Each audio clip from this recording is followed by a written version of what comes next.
Alright, so this is Terry with Metal Life, and we are on the phone with the infamous, very busy man, Brad Carter. So, upcoming really soon, you've got a miniseries on SyFy called Ascension. That's right. That's like a totally different role for you, so people aren't, I don't think people are going to be used to seeing you in kind of hero mode, so to speak. So what do you think? This is definitely different than anything I've ever gotten to do, and I'm really excited about it, and I think Ascension is just going to be like nothing else on television. And it airs on December 15th, and we're gonna air it on the 15th, 16th, and 17th. We're going to air the entire miniseries in those 3 nights, so that people can just binge watch it. Right, perfect. So, that's right, and then based on how it does, we will, hopefully make it into a full-fledged series, which is, of course, my hope. Right, of course. Awesome. Yeah, and I get to play, like you said, I get to play something that I've never actually got to play before, which starts out a little similar to characters, but we're gonna see him have sort of an arc and a story that is different than anyone else in the show. Okay. That sounds exciting. Absolutely, yeah. And I can tell you a little bit about the show if you want to hear about it. Absolutely, or you tell me. Yes. Yeah, so the show is like I said, called Ascension. Ascension is the name of the ship that we're on, and it was launched in 1963 when Kennedy was afraid that the Cold War would end in total annihilation of the human race. So they sent 600 volunteers plus 70 of the best and brightest scientists that we had into space on Ascension towards Planet Proxima, the top secret, total top secret thing that no one else on Earth knows about. And now 51 years later, these people are in space, and we catch up to them, and we see that how are they doing? They haven't had any contact with Earth since 1963. They don't know anything that's happened. They don't even know if Earth still is there. Right, okay. And, so they see themselves as the lifeboat for humanity. And they are, 50 years into this journey, and they have another 50 years before they get to where they're going. And so what you have now is you have the children and grandchildren of the original volunteers that, these people didn't have a choice. They're just there. Suddenly they realize, oh, I had no choice in my destiny. And so what kind of angst does that create? What kind of anger does that create in some of our hearts on the ship? When you see everything that you're ever going to see, everybody you're ever going to know, your station in life is picked out for you. You absolutely have no control over your future. Right. And so, on a ship bigger than the Empire State Building, it's 80 decks, 80 levels. You have an upper class. Think about it sort of like the Titanic, where all your elite, were up on top, sure, and all your workers and your blue collars were in the bottom. And that's kind of how this is. The lower we go in the deck, the more seedy it gets, because this is where the people work that are making the ship go. You got right. Okay. Your lifeblood of the ship down below, but they're not treated with very much respect up top. Of course. And so there's an entire society on this ship, and we're going to find out how some of them feel about their future and what they're doing to change it. Okay, that sounds awesome. That sounds very different than other stories.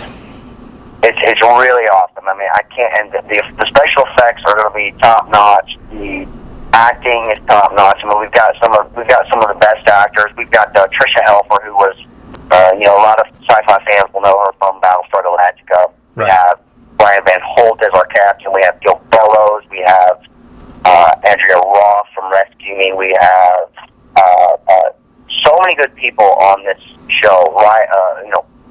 Just so many people. I mean, just look up Ascension on IMDb and see who's part of this. Right. Sounds awesome.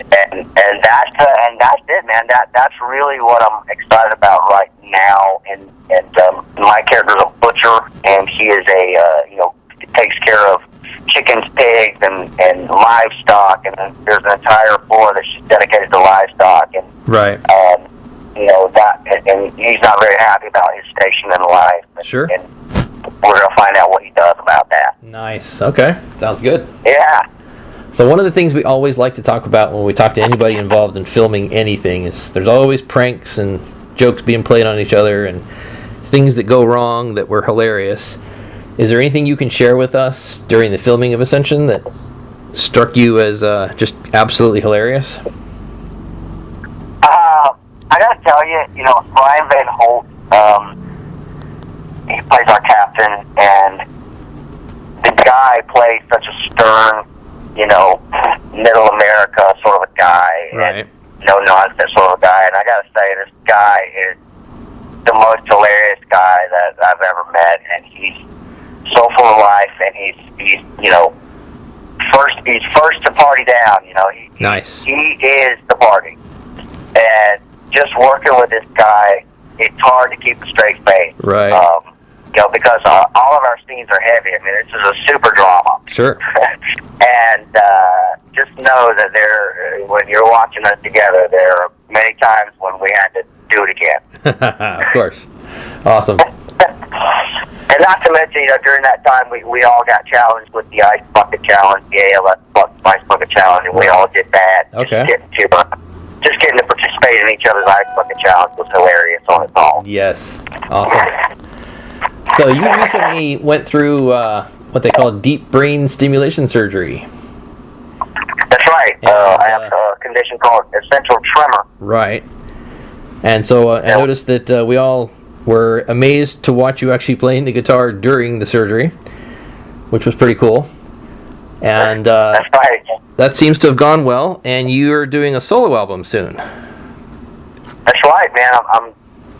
It's been such a wonderful year for me, and mostly because I had that surgery. It's given me back what was being taken from me, which is, my hands were no longer steady. I've been dealing with it for 9 years, and wow, okay. It gets worse. It's a progressive condition. It's the most common movement disorder in the world. Right. It can be anything from just a nuisance to absolutely I can't feed myself today. Right. Depending on how far it progresses in a person. Wow. So, if you ever see an old person with shakes, well, it's not because they're old, it's because they have essential tremor. Right. And it usually strikes when people are older, but in my case, I got it when I was 32, and I'm 40 now, almost 41, so I've been dealing with it for a while, and I was a guitarist. I've been a guitarist since 1988. That's my first love. Music's my first love, and that was being taken away from me, and that right. was really, really hard and heartbreaking, and I can't just get into the depression of it. I can imagine. And also, I have an art degree. I'm a very hands-on person, artist, painter, sculptor, anything to do with my hands. So you add that plus trying to have an acting career where it's getting harder and harder to hide on set, and you have a recipe for depression. Oh, absolutely. Oh, and because what am I going to do? How am I going to keep going?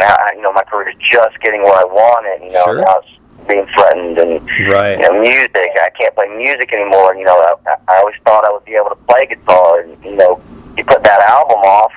If you put that album off for something else, well, one day you might not be able to do it. Exactly. And that's what I learned is, I was waiting around on some mystery cure to come along and help me, and meanwhile, my chance to make a record passed me by because cure wasn't coming, and next thing you know, my hands were just terrible. Right. And so, it's been a lesson to me to, make use of all of our talents while we have them, because you don't know how long you have them.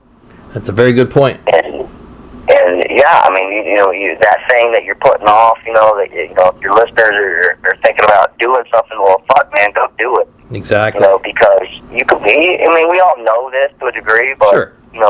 I preach it now. I'm like, get out there and fucking do it. Had I, I didn't start acting for.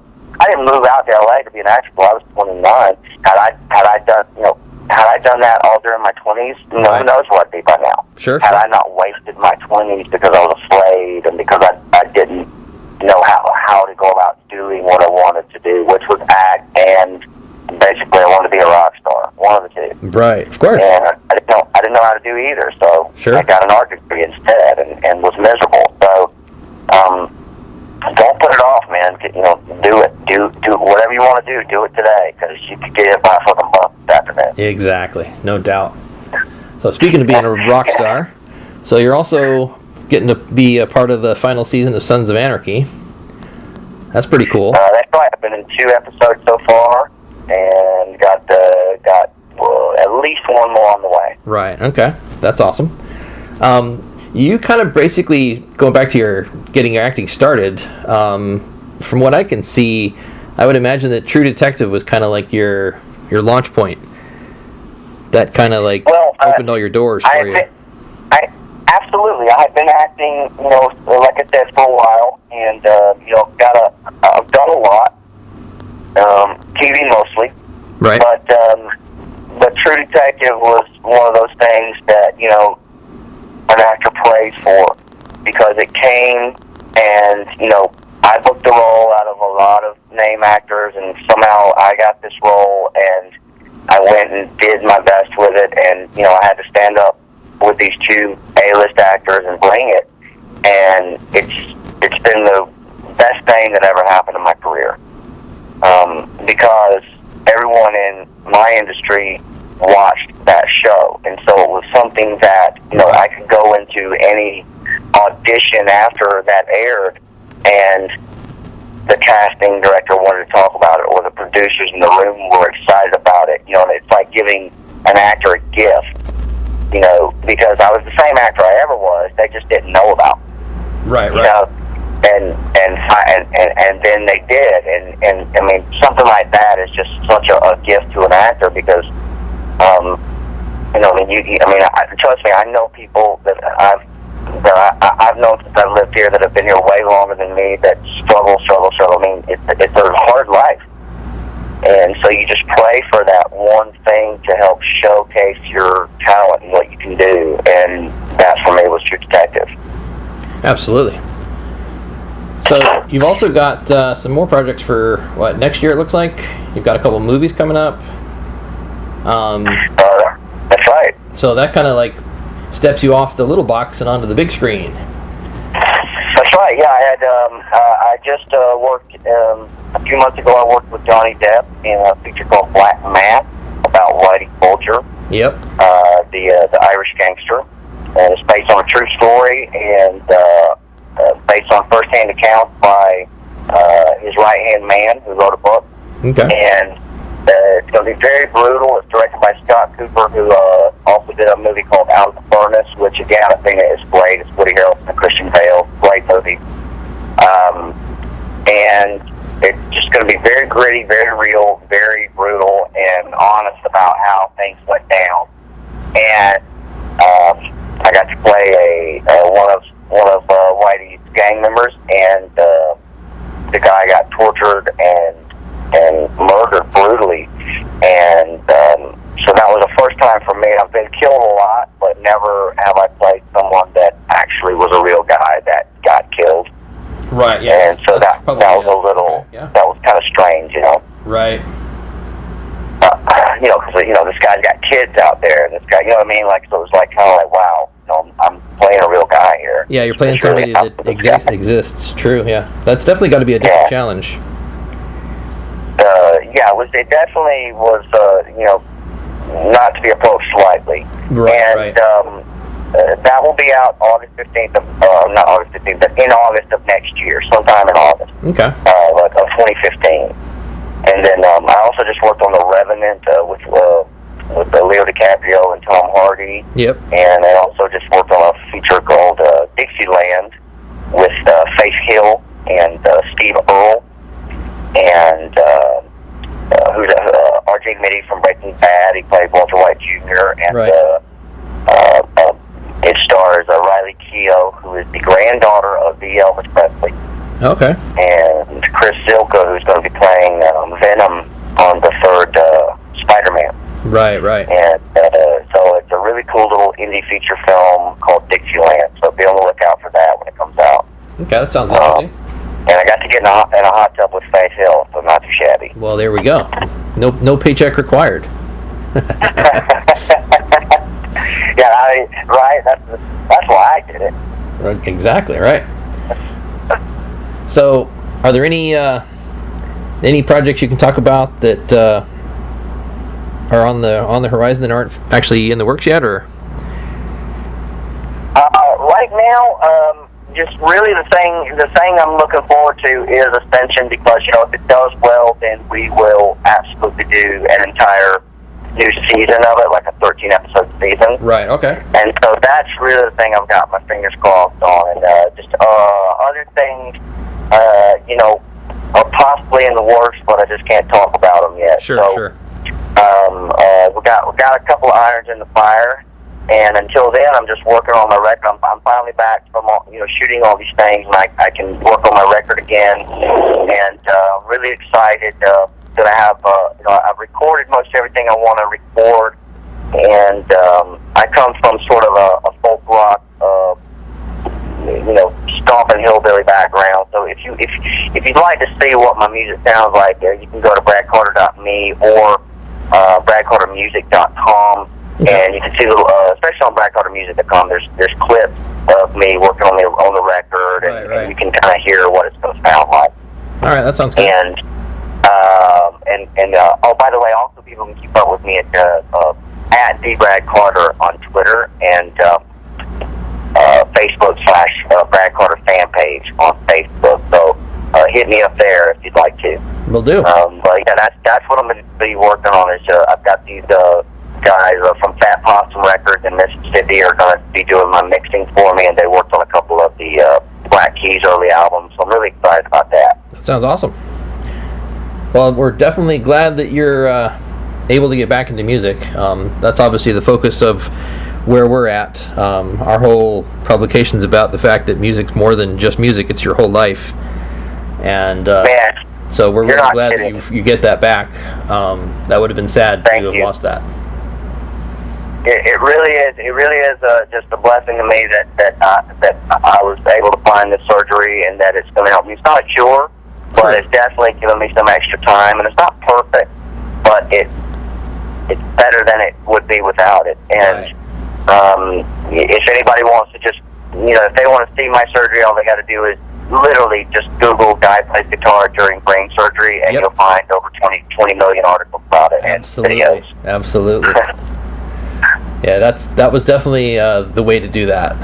I would have to say that's probably one of the most badass ways of having brain surgery I think we've ever seen. I never knew that anyone was really going to see it at all. I mean, I honestly said, "Who's ever going to see this?" When they asked me if they could Twitter it and put it online and film it, I said, "Sure, who's ever going to see this?" Never did I think it would be viral and seen in India and Iran and Hong Kong. It's crazy.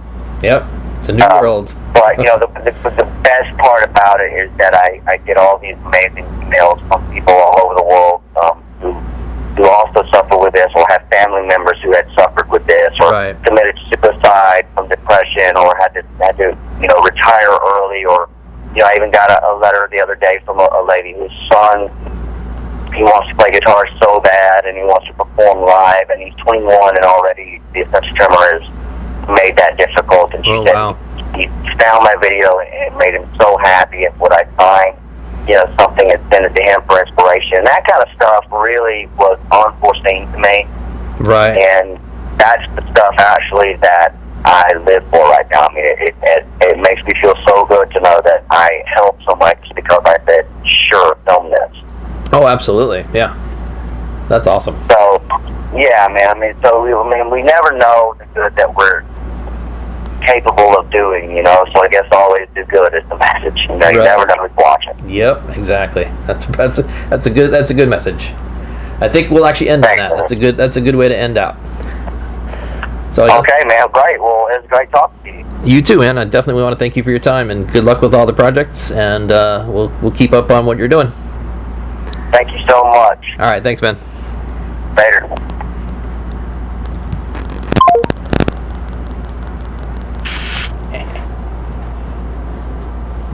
Okay. Now back to what I was doing.